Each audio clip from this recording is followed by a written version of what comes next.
पाकिस्तान में 15 और 16 अक्टूबर को क्या होगा, ये सोचकर ही पाकिस्तानी आवाम टेंशन में आ गई है। दरअसल पाकिस्तान में एससीओ की बैठक होगी और इस बैठक में भारत की ओर से विदेश मंत्री डॉक्टर एस जयशंकर शामिल होंगे। बैठक में भारतीय विदेश मंत्री डॉक्टर एस जयशंकर आएंगे, ये सुनते ही पाकिस्तानियों के पसीने छूटने लग गए हैं। पाकिस्तान की जनता को यूएनजीए वाली बेइज्जती याद आ रही है। पिछले साल भारत में हुई एससीओ विदेश मंत्रियों की बैठक की तस्वीर भी उनकी आंखों के सामने घूम रही है। लेकिन इस बार मसला पहले से भी ज्यादा गंभीर है, क्योंकि इस बार जमीन गोवा या अमेरिका की नहीं, इस्लामाबाद की है।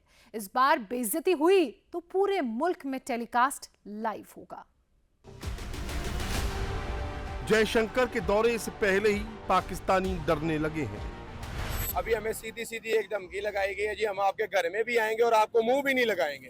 ये सीधी सीधी धमकी है ना। खुद ही नहीं चाहते कि हमारे साथ रिलेशन बेहतर हो। अच्छा। वो खुद कह रहे हैं कि हम पाकिस्तानियों को मिलने ही नहीं जा रहे। ठीक है। वो हमारे लेवल का ही नहीं है। भारतीय विदेश मंत्री के पहुंचने से पहले ही इस्लामाबाद से लेकर लाहौर तक खलबली मच गई है। वो हमारे लिए नहीं आ रहे, वो बेसिकली चाइना के लिए आ रहे हैं, क्योंकि उनकी मीटिंग है, उनके लिए आ रहे हैं, अटेंडिंग करने आ रहे हैं। यहाँ पे आएंगे, फॉर्मेलिटी पूरी करेंगे और चले जाएंगे। और पाकिस्तान को और एक झटका लगेगा जब ये वापस जाएंगे, अपने मीडिया में जाएंगे, अपने मीडिया में जाके वहाँ पे बैठेंगे और ऐसी ऐसी बातें करेंगे जो हम लोग सोच भी नहीं सकते। पाकिस्तानी अभी से मोदी की वाह वाह करने लगे हैं, शहबाज शरीफ को लानतें दे रहे हैं। कि हमारे हुक्मरान उसको सल्यूट करेंगे, प्लेन से उसके लिए रेड कारपेट बिछाएंगे, उसके लिए अब पीछे जाएंगे उसके पैरों के नीचे। डॉक्टर जयशंकर के लिए। हाँ, डॉक्टर जयशंकर के लिए। ठीक है। और ये वो पूरी दुनिया को मैसेज देंगे कि हम इनके पैरों के नीचे लगे हुए हैं। 15-16 अक्टूबर को पाकिस्तान में एससीओ की बैठक है और इसमें भारत की ओर से विदेश मंत्री एस जयशंकर शामिल होंगे। भारतीय विदेश मंत्री जयशंकर पाकिस्तान जाएंगे, ये सुनते ही पाकिस्तानियों में खलबली मच गई। आतंकवाद को लेकर किरकिरी का डर जितना शहबाज शरीफ को है, उतना ही इंटरनेशनल बेइज्जती का डर पाकिस्तानियों को सता रहा है। इंडिया के foreign minister doctor S Jaishankar 2 रोजा दौरे पर 15 और 16 अक्टूबर को पाकिस्तान आ रहे हैं एससीओ समिट अटेंड करने।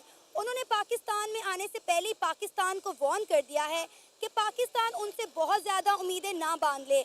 वो सिर्फ पाकिस्तान आएंगे, अच्छे मेंबर की तरह एससीओ समिट अटेंड करेंगे और वापस चले जाएंगे। इंडिया और पाकिस्तान के ताल्लुकात पर कोई बात नहीं होगी, बल्कि पाकिस्तान को लेकर उनका जो स्टांस है वो हरगिज बदलने वाला नहीं है।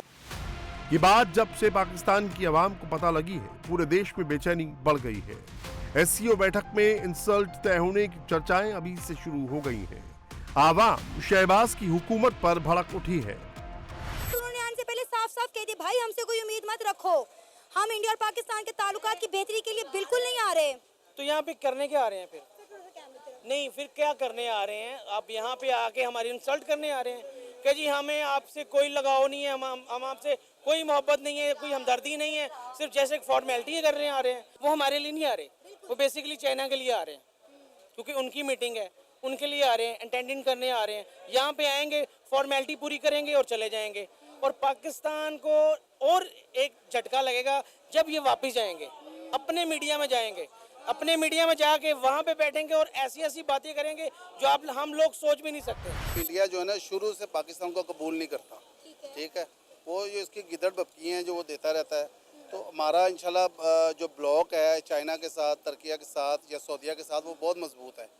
इंडिया उसको नहीं काट सकता, ना उसको वीक कर सकता है। अच्छा। ठीक है, इसका कोई असर नहीं पड़ेगा पाकिस्तान के ऊपर, ठीक है। पाकिस्तान इंडिया के तो ताल्लुकात ऑलरेडी आप रशिया के साथ देख लें कितने अच्छे हैं। इंडिया का तो अपना ब्लॉक बहुत ज्यादा स्ट्रॉन्ग है। नहीं, वो रशिया के साथ अब हमारा ब्लॉक भी बन रहा है। अच्छा। और हमारे ब्लॉक में ज़्यादा स्ट्रॉन्ग कंट्रीज़ हैं, इसलिए कि मुस्लिम ममालिक काफ़ी पीछे खड़े हुए हैं, ठीक है।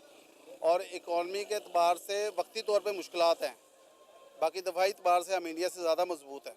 एज ए कंट्री हम देखा जाए ना, अगर हम उसकी औसतन एवरेज से देखा जाए कि छोटे मुल्क हैं, मगर उससे ज़्यादा इंडिया हमारे से डरता है। अच्छा। ये चीज़ कि उनकी मजबूरी ये बन गया है कि ये जो कॉन्फ्रेंस हो रही है ना, ये पाकिस्तान में हो रही है। अगर वो इनकार करते हैं तो उनका इमेज गिरता है, अगर वो इनकार नहीं करेंगे सारी बात है, फिर उनको तो आना पड़ेगा। तो उन्होंने ये जस्ट एक फॉर्मेलिटी के तौर पर कहा कि हम जाएंगे ज़रूर, लेकिन आपसे उस एजेंडे पर बात नहीं होगी। बिल्कुल, हमें तो कोई अल्हम्दुलिल्लाह उम्मीद भी नहीं है इंडिया से, किसी किस्म की भी उम्मीद नहीं है। इंडिया से ताल्लुकात भी ख़त्म है, लेकिन फिर भी सारा निज़ाम चल रहा है, तो इंडिया से हमें कोई किसी किस्म की उम्मीद नहीं है। पिछले साल गोवा में एससीओ विदेश मंत्रियों की बैठक हुई थी। पाकिस्तान की ओर से बिलावल भुट्टो बैठक में शामिल होने आए थे। इंटरनेशनल मंच पर भारत ने बिलावल और पाकिस्तान को कोई तवज्जो नहीं दी थी। तब भी पाकिस्तान की खूब किरकिरी हुई थी। और अब पाकिस्तान में क्या होगा, इसका ट्रेलर जयशंकर यूएनजीए की बैठक में दिखा चुके हैं। इस बैठक में जब शहबाज शरीफ ने पीओके और कश्मीर का राग अलापा था, तब इंटरनेशनल मंच पर जयशंकर ने जमकर लताड़ लगाई थी और उस बेइज्जती का दर्द पूरे पाकिस्तान को अभी तक है। आपके ख्याल से क्या करने आ रहे होंगे? वो यहाँ पाकिस्तान को डिग्रेड करने के लिए आ रहे हैं। नहीं, आप कैसे कह सकते हैं? वो इसलिए कि वो अपने अभी थोड़े दिन पहले भारतीय वजीर खारजा जयशंकर ने हाँ, वो ही आ रहे हैं। नेशनल असेंबली में खड़े होकर, अक़वाम मुत्तहिदा में खड़े होकर जितना पाकिस्तान को डिग्रेड किया, जलील किया और अच्छा। जो नेगेटिव अल्फाज उन्हें पाकिस्तान के लिए बोले, वो पूरी दुनिया ने सुने हैं। अच्छा, ठीक है ना। अच्छा। अब यही हमारे हुक्मरान उसको सल्यूट करेंगे, प्लेन्स उसके लिए रेड कारपेट बिछाएंगे, उसके लिए अब पीछे जाएंगे उसके पैरों के नीचे, डॉक्टर जयशंकर के लिए। हाँ, डॉक्टर जयशंकर के लिए। ठीक है। और ये वो पूरी दुनिया को मैसेज देंगे कि हम इनके पैरों के नीचे लगे हुए हैं। यानी पाकिस्तान इंडिया के पैरों के नीचे लगा हुआ है। क्योंकि हमारे हुक्मरान जो है वो इतनी गालियां सुन के भी उसको वेलकम कर रहे हैं पाकिस्तान के अंदर। पाकिस्तान में आयोजित इस बैठक में भारत, चीन, रूस, कजाकिस्तान, तजाकिस्तान, उज्बेकिस्तान और किर्गिस्तान शामिल होंगे। पाकिस्तानी अवाम को पता है कि भले ही भारत उनके नेताओं से बात ना करे, लेकिन जब बात विकास की होगी तो उन्हें नीचा देखना पड़ेगा। बात आतंकवाद पर छिड़ेगी तो भी उन्हीं की किरकिरी होगी। इसीलिए लोगों को अभी से बेइज्जती महसूस होनी शुरू हो गई है। आप बताएं, अगर इंडिया इस टाइम ये कह रहा है कि पाकिस्तान हमारे बराबर नहीं, मुकाबले में नहीं, आपको लगता है कि इंडिया गलत कह रहा है? बिल्कुल देखें थोड़ा आगे आ कि जाए। इंडिया बिल्कुल सही कह रहा है। इस तरह ही है कि हम उनके बराबर नहीं है, वो हमसे आगे निकल चुके हैं। ठीक है। वो हमें मानना पड़ेगा, इस बात को हमें तसव्वुर करना पड़ेगा कि भाई हम मानते हैं कि भाई वो आगे निकल चुके हैं। ठीक है। अभी वो हमारे पाकिस्तान में आ रहे हैं, उनका वजीर खारजा हमारे पाकिस्तान में, आपको पता होगा, आ रहा है ना, उसी भी आप बात वो देखें, वो आ रहा है और उसने इंटरव्यू में क्या कहा जी, मैं पाकिस्तान के किसी बंदे को नहीं मिलने आ रहा। हाँ, ये इंसल्ट नहीं है हमारी। अभी हमें सीधी सीधी एक धमकी लगाई गई है जी, हम आपके घर में भी आएंगे और आपको मुंह भी नहीं लगाएंगे। हाँ। ये सीधी सीधी धमकी है ना। देखें कितने मुल्क आ रहे हैं उस मीटिंग में, इंटरनेशनल मीटिंग है, कितने मुल्क आ रहे हैं, किसी ने ये मैसेज नहीं दिया। हाँ, तो अगर हम उनसे रिलेशन बेहतर कर लें, जो उनके इश्यूज हैं रिलेशन वो कैसे बेहतर होगा? हमें तो बचपन से सिखाया गया इंडिया हमारा दुश्मन है।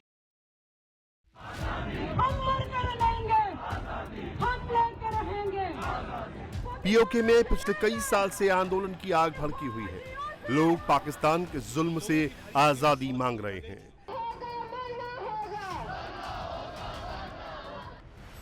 शहबाज शरीफ को भी लगने लगा है कि ज्यादा दिन उनकी हुकूमत और फौज पीओके को अपने पास नहीं रोक पाएगी। इसीलिए हर मंच पर वो कश्मीर वाला तराना छेड़ देते हैं।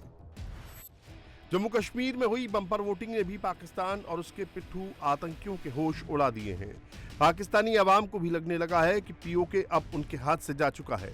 कश्मीर को पाकिस्तान में मिलाने का झूठा सपना देखना लोग बंद कर चुके हैं और पीओके हाथ से खिसक जाए उससे पहले ही फ्री कश्मीर की बात लोग कहने लगे हैं।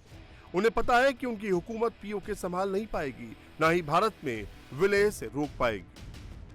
आप इंडिया का सौदा कर चुके हैं, हमारे जो ओहदेदार हैं वो सौदा कर चुके हैं। जो मकबूजा कश्मीर है वो सारी जिंदगी अब इंडिया में ही रहेगा। अच्छा। उस पे आप कभी भी आप ये सोच के भी आप उसको अपने पास नहीं ला सकते। मतलब जो जम्मू कश्मीर पाकिस्तान ये कहता है वो अब सौदा इंडिया हो के गया, पास है। ये अच्छा। हो गया। तो कश्मीर को जो है ना कश्मीर ही रहने देना चाहिए। अच्छा।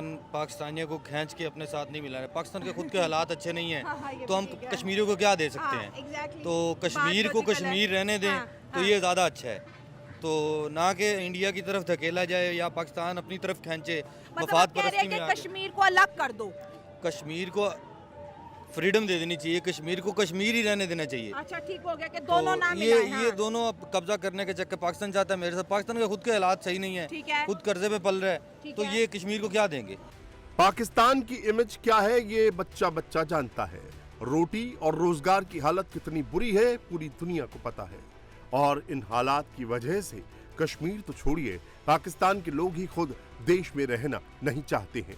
यहाँ के लोगों को पता है कि पीओके के लोग भी उनके साथ नहीं रहना चाहते हैं। या पाकिस्तानी है, उनको आज आप दे देंगे फ्री वीजा बाहर का, तो कोई एक बंदा नहीं इधर रुकेगा। वो तो हर बंदा निकलने के चक्कर हर में बंदा है, निकलने के चक्कर में हाँ। ये इतना तो कश्मीरी किस लिए हमसे मिलेंगे? कश्मीरी नहीं हमसे मिलना चाहते। पाकिस्तान में होने वाली एससीओ की बैठक में आतंकवाद का मुद्दा जरूर उठेगा। सभी को पता है कि जब टेररिज्म पर बात शुरू होगी तो शहबाज शरीफ के पास कोई जवाब नहीं होगा। इसीलिए लोग अभी से हिंदू मुसलमान भाई भाई वाले पैटर्न पर सरकार को आगे बढ़ने की सलाह दे रहे हैं।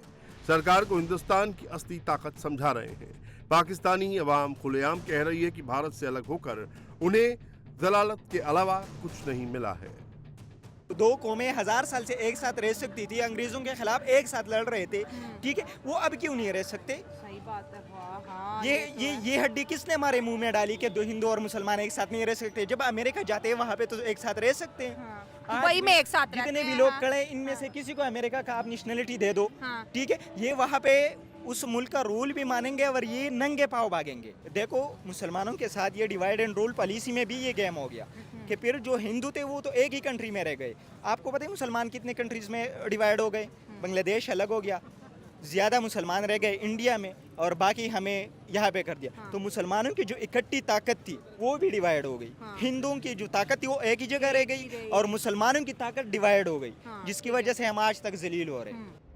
पाकिस्तान की हालत बहुत बुरी हो चुकी है। आईएमएफ के कर्जे के भरोसे पूरा देश पल रहा है। पीओके में भड़की आंदोलन की चिंगारी संकेत दे चुकी है कि अब फौज का जुल्म ज्यादा दिन नहीं चलेगा। आतंकवाद को लेकर भी ये देश पूरी दुनिया के सामने एक्सपोज हो चुका है, अलग थलग पड़ चुका है।